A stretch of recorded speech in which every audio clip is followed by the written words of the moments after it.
Hey folks, welcome to the 10th and final episode of the Avalanche Conditions Report, brought to you by Whitewater Ski Resort and Backcountry My name's Dave. I'm part of the snow safety team up here at Whitewater, and it's been about 3 or 4 weeks since we last talked. And just to summarize what happened, we had that cold Arctic air. We had no snow for a little while, tightened the snowpack up. Avalanche hazard was quite low, and then we had a couple storm cycles and producing anywhere from 20 to 40 centimeters over a short period of time.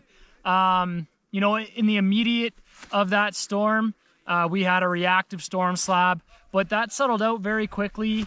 Going back Thursday, Friday, we had a significant amount of snow, and then Saturday, all of a sudden, that just tightened right up, and our avalanche hazard went from considerable down to, a moderate or a low hazard. The big story right now is it's warm, it's hot, the sun's out, and that is the story of spring. What will be happening from now until the end of the season is we're going to have these really hot periods, and what that does is that really stresses out the snowpack. I just dug down here in the wall, and I just did a compression test, and I had a compression test moderate, 13 and 14, sudden planar, down 104 centimeters on the January 11th surface hoar.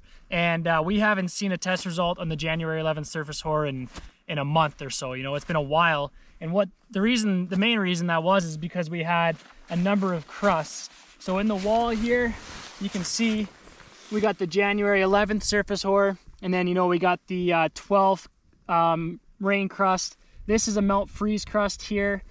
This is the 31st rain crust, and that's helped prevent that January 11th surface hoar from initiating. The same thing happened with the January 25th. We got a crust above that. It made it harder for us to initiate on those layers.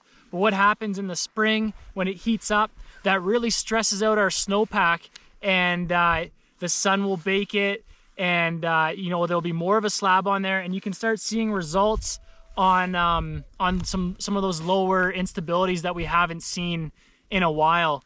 So that's the big thing, is this is our last episode with everybody here, and just hammering home, coming into springtime, you really got to be wary when we get into these melt freeze cycles in the late afternoon. The sun has a lot more of a punch on that snowpack, and it can really wake up some of those deeper instabilities. And you don't want to be surprised by an avalanche in the afternoon when you're coming out at the end of the day there. So something to really keep your eye on going forward for the rest of the season here.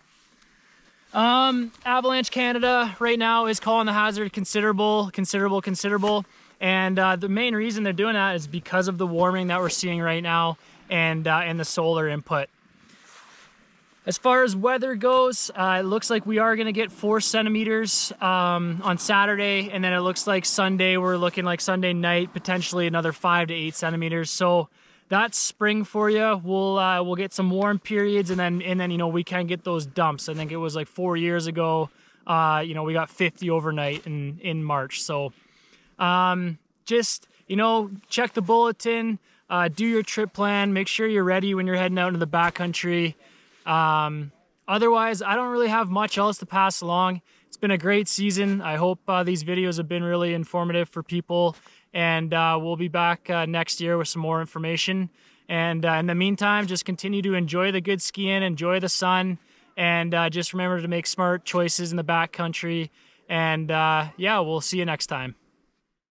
Hey, it's Brad here. I just wanted to thank Dave for all his time this year. He's done a great job with these videos, and Whitewater for making this happen. If you guys appreciate these videos, please leave some comments and let us know. We need to know your feedback.